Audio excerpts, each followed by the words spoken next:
अस्सलाम वालेकुम गाइस, कैसे हैं आप। उम्मीद करते हैं आप सब खैरियत से होंगे, खुश होंगे और हमारी दुआ है कि आप हमेशा खुश रहें, हंसते और मुस्कुराते रहें। मेरा नाम है रहमान अनवर और मैं हूं मोहम्मद और मैं हूं जफर इकबाल। और आज हम जिस वीडियो पर रिएक्ट करने जा रहे हैं, इस वीडियो का टाइटल है India most insane project with Saudi Arabia. तो देखते हैं भाई वीडियो। अगर वीडियो पसंद है वीडियो को लाइक, चैनल को सब्सक्राइब ज़रूर कीजिएगा। करते वीडियो स्टार्ट और देखते हैं भाई। नमस्कार and welcome you all to world affairs. मैं हूं प्रशांत धवन। नाउ G20 समिट के बाद भी इंडिया की फॉरेन पॉलिसी में जो एक्टिविटी है ये थमी नहीं है। रिसेंटली देखा गया कि मोहम्मद बिन सलमान अलग से एक इंपॉर्टेंट विजिट पे आए टू इंडिया। यहां पर आप देख पाओगे इससे रिलेटेड जो सरकार ने वीडियो है ये भी करी है रिलीज। और इस दौरान एक बड़ी न्यूज ये सामने आई कि भारत और सऊदी अरेबिया अपना जो इलेक्ट्रिसिटी ग्रिड है, जो पावर ग्रिड है, इसको कनेक्ट करने वाले हैं। इसका मतलब बहुत ही सिंपल लैंग्वेज में ये है, कल को मान लीजिए इलेक्ट्रिसिटी की कमी पड़ती है इंडिया में, तो इलेक्ट्रिसिटी सऊदी अरेबिया भेज पाएगा भारत को। एक्चुअली भेजना वर्ड गलत होगा, बेच पाएगा भारत को। और सेम काम इंडिया कर सकता है सऊदी अरेबिया के लिए। और ये सब जो एक लार्जर प्लान है, India middle east Europe economic corridor, उसके अंडर किया जा रहा है। डिस्कस करेंगे कि एक अंडर सी केबल के साथ, पानी के नीचे जो केबल बिछती है, उससे हम इलेक्ट्रिसिटी इंडिया से सऊदी अरेबिया, सऊदी अरेबिया से इंडिया कैसे ला पाएंगे। बहुत कुछ यहाँ पे आपको जानने को मिलेगा। A lot to know, a lot to discuss as always. But before we begin, आगे बढ़ने से पहले आपसे क्वेश्चन पूछूंगा। क्वेश्चन यहाँ पर यह है कि हाल ही में वो कौन सा एशियन देश है जिसने अपनी पहली tactical nuclear attack submarine launch करी है। ये है यहाँ पे आपकी options: China, Pakistan, north Korea या साउथ कोरिया। कमेंट सेक्शन में करिए उत्तर। सही आंसर मैं आपको दूंगा वीडियो के एंड में। ना मैंने कुछ दिन पहले एक वीडियो में आपको समझाया था कि G20 समिट में एक कॉन्सेप्ट पर एग्रीमेंट हो चुका है कि इंडिया मिडल ईस्ट और यूरोप को प्रॉपरली कनेक्ट किया जाएगा, ना सिर्फ ट्रेड के जरिए, इंटरनेट केबल के जरिए, रीन्यूएबल एनर्जी के ट्रांसफर के जरिए, हर तरफ से ये दोनों महाद्वीप और ऑलमोस्ट आप कह सकते हैं ये जो तीनों रीजन है, इन्हें कनेक्ट कर दिया जाएगा। नाउ इसके बारे में जब जो बाइडन ने ट्वीट करी थी, इन्होंने कंट्रीज के नाम लिए थे। इन्होंने कहा था कि USA, India, Saudi Arabia, UAE, France, Germany, Italy और ऑफ कोर्स जो यूरोपियन यूनियन के बाकी देश हैं, ये सब मिलकर फाइनेंस करेंगे, फंड करेंगे, उसके अलावा प्लान करेंगे इस पूरे प्रोजेक्ट को। और व्हाइट हाउस ने अपनी वेबसाइट पे ऑन रिकॉर्ड ये लिखा था, 60 दिन के अंदर अंदर जो भी इंफ्रास्ट्रक्चर रिक्वायरमेंट्स है इस पर बात शुरू हो जाएगी, काम शुरू हो जाएगा। और बेसिकली इस प्रोजेक्ट को लेकर ना एक अर्जेंसी दिख रही थी कि everything will be done fast. ये आसान नहीं है कि बोल के बैठ गए, फिर अगले समिट में फिर से बात करी, फिर चौथे पांचवें साल में काम हो रहा है। इसी साल आप देखोगे इस कॉरिडोर से रिलेटेड बहुत सारा काम होगा। और जो बाइडन ने जब इस कॉरिडोर के बारे में ट्वीट करी थी, इन्होंने स्पेसिफिकली एक पॉइंट ये मेंशन किया था कि एक बार जब ये कॉरिडोर बिल्ट हो जाएगा ना, तो it will make it easier to trade, export clean energy. ये बहुत इंपॉर्टेंट है, क्लीन एनर्जी। हम लोग ये चाहते हैं भविष्य में कि सोलर पावर इंडिया में जो आ रही है ना, अगर मान लो इंडिया बहुत सारे सोलर पार्क बनाकर बैठा है, हमारे पास सोलर पावर इकट्ठा हो चुकी है बहुत सारी, हम इसको बेच पाए सऊदी अरेबिया को, सऊदी अरेबिया आगे इसको बेच पाए यूरोप तक। तो जो ये रीन्यूएबल एनर्जी का ट्रेड है ये हम बढ़ाना चाहते हैं। याद रखिएगा, हम जो ये एनर्जी ट्रांसफर की बात करें, हम ये नहीं कह रहे कि इंडिया में कोयला जलाकर बिजली बनाई गई, उसी बिजली को हमने आगे ट्रांसफर कर दिया या बेच दिया। नहीं, बिल्कुल नहीं। ये सब कुछ किया जा रहा है रीन्यूएबल एनर्जी को प्रमोट करने के लिए। क्लाइमेट चेंज एक बड़ा एंगल है यहां पर। तो जो ये बड़ा ग्रैंड प्लान है ना, इसकी शुरुआत हो चुकी है। मेरे हिसाब से देखो, पहले तो काम यही किया जाएगा कि इंडिया को जोड़ो प्रॉपरली मिडल ईस्ट से। मिडल ईस्ट को यूरोप से जोड़ना थोड़ा सा ट्रिकी रहेगा क्योंकि बीच में थोड़े डिस्प्यूट भी आते हैं और इसराइल का भी थोड़ा इशू है। इसराइल और सऊदी अरेबिया को बैठकर बहुत सारे इश्यूज पर नेगोशिएट करना पड़ेगा। तो सऊदी अरेबिया ने ना अभी तक ये डिसाइड ये किया है कि इंडिया, जो एक आप कह लीजिए ज्यादा फ्रेंडली कंट्री है, उनके साथ बैठकर ये डिसाइड करते हैं कि कैसे एक अंडर सी केबल, जी हाँ, एक अंडर सी केबल गुजरात से पहले जाएगी यूएई में और फिर यूएई से जाएगी सऊदी अरेबिया में। इसका एक ऑल्टरनेट रूट ये भी डिस्कस किया जा रहा है कि ये अंडर सी केबल पहले जाएगी ओमान में, फिर जाएगी सऊदी अरेबिया में। अब यहाँ पे आप कह सकते हैं, wait, how is this possible कि मान लो इंडिया के पास एक्स्ट्रा इलेक्ट्रिसिटी है, ये इलेक्ट्रिसिटी सऊदी अरेबिया चाहेगा क्यों? सऊदी अरेबिया के पास नेचुरल गैस है, इनके पास ऑयल है, ये वो सब यूज करके बनाएंगे ना इलेक्ट्रिसिटी। तो देखिए, जिस तरीके से भारत ने वादा किया है कि 2070 तक, आपको याद होगा पीएम मोदी ने यह बात अनाउंस करी थी कि 2070 तक इंडिया एक zero net carbon emission country बन जाएगा। बेसिकली इंडिया से कार्बन एमिशन निकलेंगे ही नहीं जिससे क्लाइमेट चेंज और ज़रा बढ़े। तो जो इंडिया का टारगेट है 2070 का, सऊदी अरेबिया का भी टारगेट है 2060 का। तो इसलिए सऊदी अरेबिया भी रीन्यूएबल एनर्जी पर फोकस करना चाहता है। मगर रीन्यूएबल एनर्जी की प्रॉब्लम एक थोड़ी ये रहती है कि ये वातावरण पर, दिन पे, रात पे डिपेंड करती है। फॉर एग्जाम्पल अगर हम बात करें सोलर पावर की, सोलर पावर के लिए ऑब्वियसली आपको सन चाहिए। तो मान लो अभी सूर्य देवता की जो किरणें हैं ये पहुंची है इंडिया तक, सऊदी अरेबिया में अभी भी अंधेरा है, तो यहाँ पे इलेक्ट्रिसिटी की नीड ये लोग कैसे पूरी करेंगे? या तो स्टोर करेंगे, बहुत सारी बैटरीज बनाएंगे, लिथियम आयन बैटरीज का एक बहुत ही बड़ा स्टोरेज बना देंगे जिससे हमेशा इनके पास इलेक्ट्रिसिटी स्टोर्ड हो। उसमें देखिए प्रॉब्लम आती है, पहली बात तो खर्चा बहुत ज़्यादा होता है, उसके अलावा इतने बड़े स्केल पर लिथियम एक्सट्रैक्ट करना भी ना एनवायरनमेंट के लिए इतना अच्छा होता नहीं है। तो एक बहुत अच्छा ऑप्शन ये होगा कि जब इंडिया में सूर्यदेव की कृपा हो रही है तो इंडिया से जो पावर है ये जाए सऊदी अरेबिया में। फिर जब सऊदी अरेबिया में सूर्य है, यूरोप में अंधकार है, तो सऊदी अरेबिया जो ये इलेक्ट्रिसिटी है ये बेचे यूरोप को। तो ये कॉन्सेप्ट है one sun one earth one grid का, यही कॉन्सेप्ट है और इसको अब हम देख रहे हैं कि स्लोली मूव किया जा रहा है। इसने बेबी स्टेप्स लेने स्टार्ट कर दिए हैं। अब यहाँ पे आप एक क्वेश्चन ये पूछ सकते हैं कि एक अंडर सी केबल से इलेक्ट्रिसिटी, ये तो एक फ्यूचरिस्टिक कॉन्सेप्ट है, इसके बारे में कभी सुना नहीं था। ये हो चुका है बहुत बार, बहुत कॉमन है, यूरोप में बहुत कॉमन है, इंडिया भी ये कर चुका है अपने ही देश में काफ़ी बार। एक एग्जाम्पल देता हूँ, वैसे आपको एग्जाम्पल बहुत सारे दे सकता हूँ, एक छोटा सा एग्जाम्पल दे रहा हूँ एलिफेंटा टापू का। अगर आप यहाँ पे देखोगे, ये है हमारा प्यारा भारत और मुंबई के पास में आपको एक टापू दिखेगा छोटा सा, ये जरा आप देख पाओगे, ये है जी आपका टापू, इसको कहते हैं एलिफेंटा आइलैंड।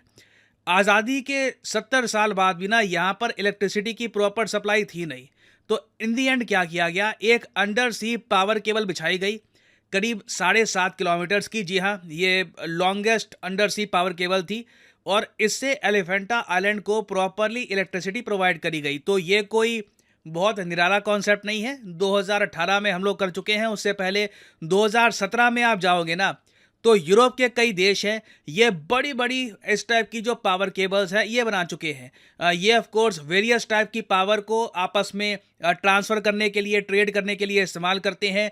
ज़रूरी नहीं है कि सिर्फ हम सोलर पावर की बात कर रहे हैं, हम यहाँ पर बात कर सकते हैं विंड एनर्जी की, हम यहाँ पे बात कर सकते हैं हाइड्रो एनर्जी की। ठीक है, आपके पास हाइड्रो इलेक्ट्रिसिटी है, आप बेचना चाहते हैं तो इस पावर केबल से बेच सकते हैं। ऑब्वियसली एक बहुत ही बेसिक बात यह है कि जितना दूर होगा ना वो देश जिसको आपको बेचनी है ये पावर, उतनी पावर केबल में थोड़ी बहुत लूज हो जाएगी, थोड़ा बहुत आप खोदोगे उस पावर को। ये अभी के लिए एक नेगेटिव पॉइंट है, बट जैसे जैसे टेक्नोलॉजी डेवलप कर रही है इस डिसएडवांटेज को भी खत्म करने की कोशिश की जा रही है। तो इंडिया और सऊदी अरेबिया के बीच में जो अंडर सी केबल बिछेगी इट विल बी मैसिव। कई इस पर रिपोर्ट्स पब्लिश हुई हैं, कई आर्टिकल्स पब्लिश हुए हैं, वो लोग कह रहे हैं कि 1600 किलोमीटर लंबी हमें अंडर वाटर केबल चाहिए होगी एटलीस्ट। मेरे हिसाब से सबसे बढ़िया रूट यही होगा, ओमान तक ले जाओ पहले केबल, ओमान से सऊदी अरेबिया छोटा पड़ेगा बट यू नेवर नो, हो सकता है कि ये केबल पहले यूएई से कनेक्ट की जाए और फिर जाइए सऊदी अरेबिया में। तो इससे रिलेटेड अभी डिटेल्स आनी बाकी हैं कि होगा यहाँ पर क्या, बट अभी के लिए एक बेसिक अंडरस्टैंडिंग दोनों कंट्रीज के बीच में डेवलप की जा चुकी है। अब दोनों कंट्रीज की गवर्नमेंट आपस में डिस्कस करेंगी कि इसकी कॉस्ट क्या आएगी, किस कंपनी को इसका टेंडर दिया जाएगा, ये कब तक बनेगा, डेडलाइन क्या होगी इसकी। तो इस पे इन द फ्यूचर आप देखोगे बहुत सी डेवलपमेंट्स आने वाली है, ये टॉपिक बहुत ही ज्यादा न्यूज में रहेगा। और ऐसा नहीं है कि ये सब जो प्रोजेक्ट्स हैं ये सिर्फ लिमिटेड हैं to the India Middle East Europe corridor. Australia भी अपनी तरफ से प्रयास कर रहा है ऐसी अंडर सी केबल बिछाने की। एक देखिए प्रोजेक्ट ये चल रहा है जहां पर नॉर्दर्न ऑस्ट्रेलिया को सिंगापुर से कनेक्ट किया जाएगा और इंडिया और सिंगापुर भी बात कर रहे हैं कि अपनी पावर ग्रिड को आपस में कनेक्ट कर दिया जाए। तो इन द फ्यूचर अगेन ये सब जो काम है मोस्ट प्रॉब्ली कंप्लीट की अगर मैं बात करूं ना कि खत्म कब होंगे, प्रॉब्ली 2030 के आसपास। It is very much possible क्योंकि ये मैसिव प्रोजेक्ट्स हैं, इसमें इन्वेस्टमेंट चाहिए होगी, इसमें टाइम लगेगा ये केबल्स बिछाने में, so this will be difficult. मगर एक बार जब ये सब कंप्लीट हो जाएगा तो आप देखोगे यूरोप से लेकर ऑस्ट्रेलिया तक ना आप रीन्यूएबल पावर का ट्रेड कर पाओगे। इट विल बी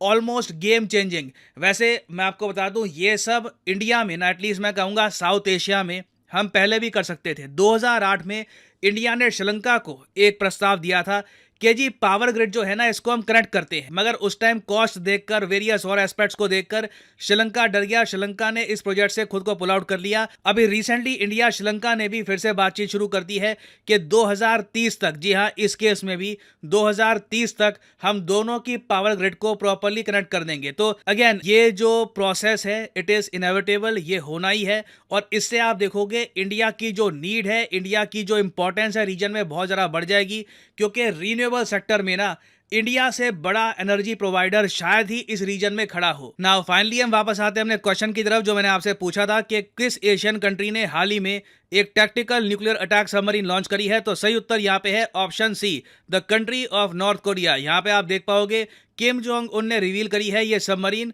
और ये इसकी फोटो भी है। इसका सबमरीन का नाम है हीरो किम उन ओके। तो बहुत ज़्यादा यूनिक नाम वाली सबमरीन है, काफ़ी न्यूज़ में है। Make sure to remember this. और फाइनली आपने ये देख लो भाई, एक ऐसा प्रोजेक्ट है भाई कि बंदे को सोचने पर भी मजबूर कर देता है कि ये प्रोजेक्ट कैसे इस माइंड में आया। और देख ले कि भाई एक इंडिया से चलता हुआ एक यूनाइटेड बगा भाई, एक दूसरा सऊदी अरेबिया, फिर उससे आगे यूरोप। देख ले कि कहाँ से चलता है और कहाँ जाकर ख़त्म होता है कि एक हमारे जो मीडिया है ना हमारा, हाँ, और जो हमारे लोग हैं ना वो एक चीज़ के ऊपर डिस्कस कर रहे हैं। जो कॉरिडोर का इन्होंने अनाउंसमेंट की है ना, वो ये कह रहे हैं कि ये कंप्लीट ही नहीं होना।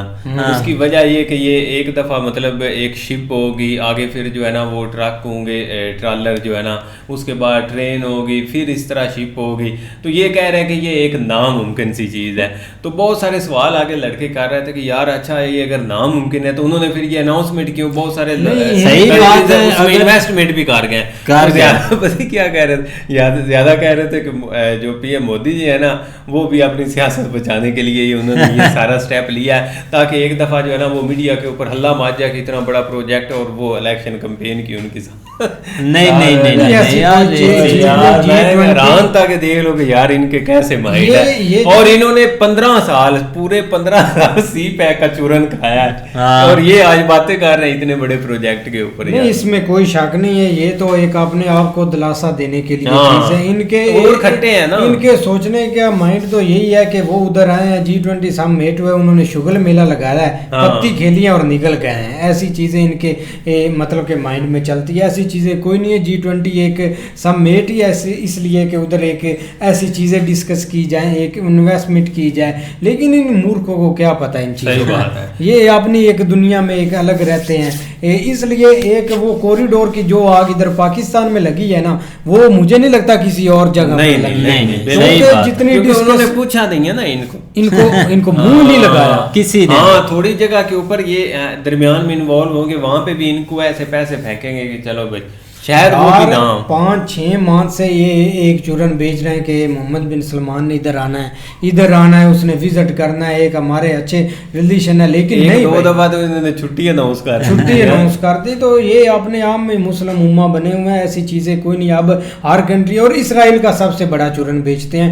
2-5-6 दिन हो गए इसराइल का वफद एक सऊदी अरेबिया में बैठा, उधर एक बड़ी मीटिंग होनी है।